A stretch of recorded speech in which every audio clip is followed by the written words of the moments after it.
welcome. My name is Brooke, and I am a mom of 5 living with my husband and children on a remote farm in central Canada. It is the end of the month, which means it's time for me to roll up my spare change. So what I have been doing since I started using cash, I have been saving all my change after groceries, gas, etc., putting it in this jar, and then at the end of the month, I like to roll it up and put it in a high interest savings account. So I do have a roll of quarters in here already. This has not gone anywhere because these are US quarters and I need to get US money for this, which I need to do on the other side of the border. So I'm going to put that aside.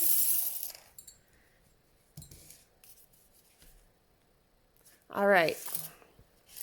This is January's change. So this takes me a little bit. So usually what I do here is I just chit chat while I sort and count. So if that's what you're into, feel free to grab a cup of tea or a cup of coffee and sit and relax and listen to me ramble. You will hear probably quite a bit of noise in the background. Our livestock guardian dog is barking at something outside. We just 3 days ago lost our flock of chickens, our entire flock of chickens, to a fox, and our dog has been on high alert ever since. And then our cat is racing around the house like a maniac, crashing and banging and getting in all sorts of mischief. So there's bound to be lots of background noise. So with this change, the nickels and dimes, I don't separate US from Canadian. They're always just taken at par. But we got cat hair in the jar. Quarters and above, I separate the US. So this is all US quarters here.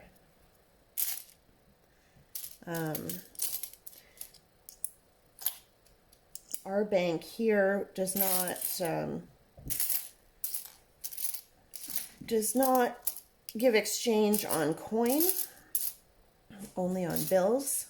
So the roll of quarters I take across the border and I just cash it in for a $10 bill. It has been a very, very busy few weeks.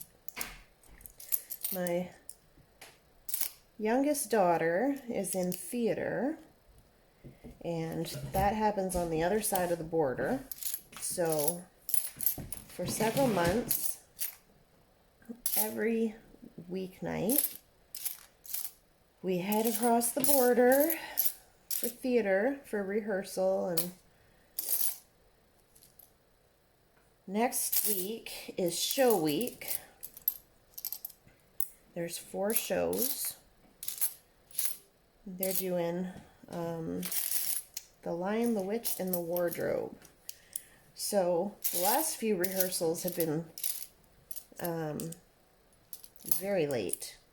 Last night we got home we went across at about 4:30. We didn't get home until about 8 p.m., which is a little bit exhausting when I still have dinner to make and other children at home and my husband getting home from a 12-hour workday and all the things. So needless to say, I am a little bit wiped this week. But it's almost showtime. That'll be great. And then life will slow down a little bit after that until the next thing comes along, and then we'll be super busy again. But that's how life goes when you have kids. And we're also just right in the middle of all the things that a cold winter brings, especially on a farm in central Canada where it gets very, very cold. Our water line from our well out to our livestock froze the other day. It was minus 40 Celsius overnight, and when we woke up, the cows and horses had no water.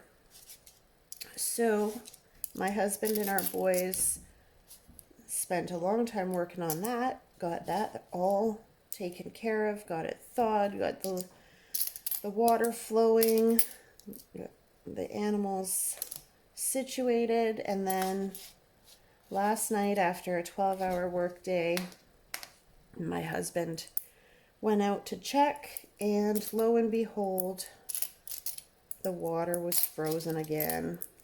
So he's ordered some things to insulate the water line, to keep it kind of heated, to keep the water flowing.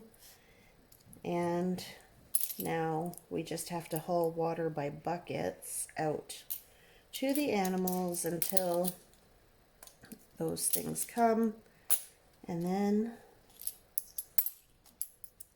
he can fix it for good, and we shouldn't have any more freezing over the winter.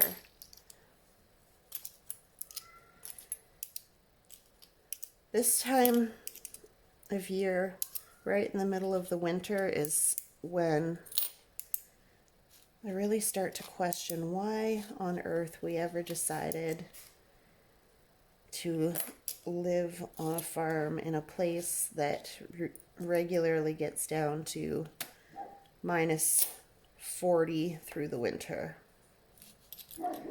However, my husband grew up on this farm. It's been in the family for a long time. There's a lot of sentimental value here. It's important to us for our kids to grow up on the same land that my husband grew up on, and running through the same fields and running through the same forest. And we are really looking forward to the day that we pass it all down to the kids and see our grandchildren raised here. So we endure the frozen water lines and the minus 40 and just wait for spring. We've got quite a bit of change this month, which is nice. I actually really enjoy counting change. Before I started cash stuffing, I paid for most things with my debit card, and I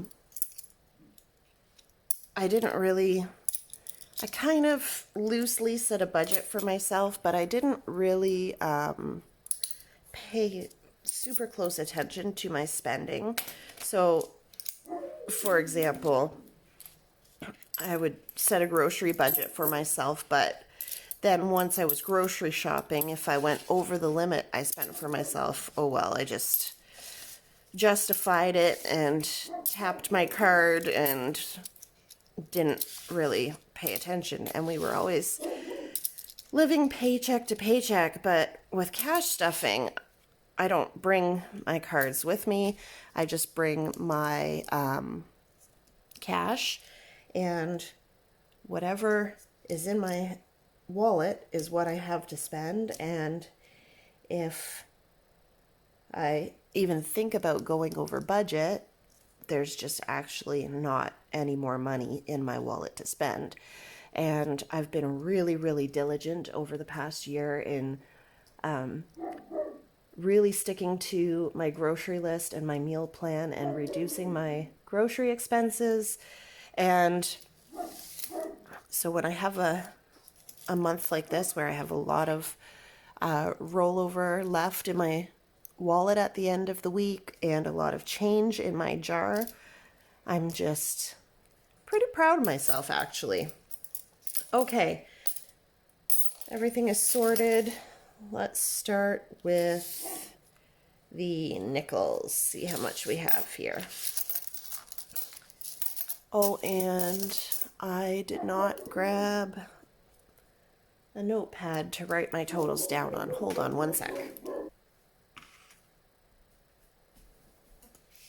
Okay, 10, 20, 30, 40, 50, 60, 70, 80, 90, $1. 10, 20, 30, 40, 50, 60, 70, 80. $1.80, and we need $2 for a roll. So this is going to go back in the jar until we have enough for a roll. We do not take a bunch of loose coin like this to the bank. I just do not have it in me to ask them to count a whole bunch of loose change. Okay, next, dimes. We need $5 for a roll of dimes. 20, 40, 60, 80, $1, 20, 40, 60, 80, $2, 20, 40, 60, 80, $3, 20, 40, 60, $3.60. So that's also going back in the jar.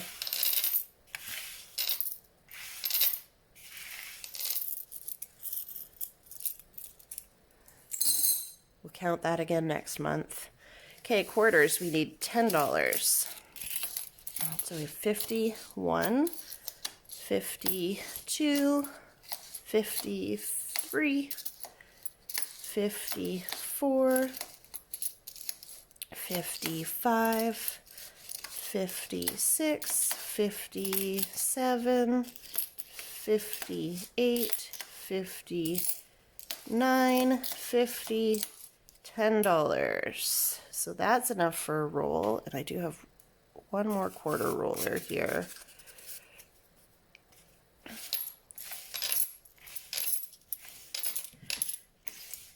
So I think as I started saying earlier and got a little bit sidetracked in what I was saying, before I started paying with cash, if I ever did have any change, it would go in my cup holder in the van, or it would fall to the bottom of my purse, or it would, just end up wherever in a little cup on the dresser. I never really kept it. I never really kept track of it. It kind of just floated around and often disappeared. And then once I started saving all my change in this jar and adding everything up and putting it in a high interest savings account, I realized how much money I had just been letting slip through my fingers every time I lost change. Because in the past year, I've put over $500 of loose change into a high interest savings account. Okay, so loonies, if you are not in Canada, these are $1 coins. 2, 4, 6, 8, 10, 12, 14, 16, 18, 20, 22, 24, and 25 makes a roll. And then we've got 3 loonies going back in the jar.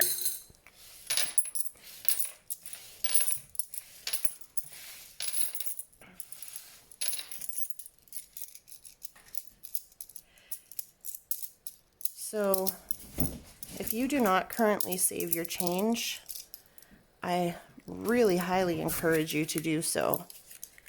It makes a big difference.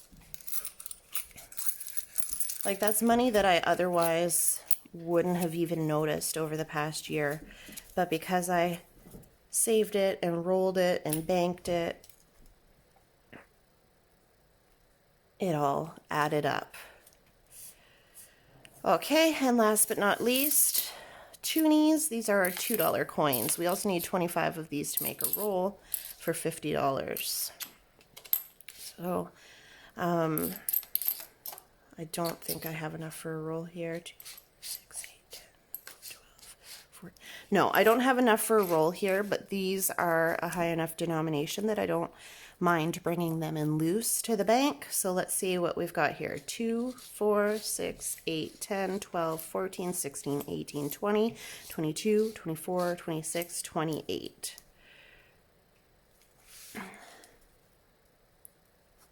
So we've got $63 going into the high interest savings account today. All right. That is that. Thank you so much for joining me today. And thank you for all the comments, the likes, and everything. I appreciate you being here. I appreciate your support. And I will see you next time. Bye.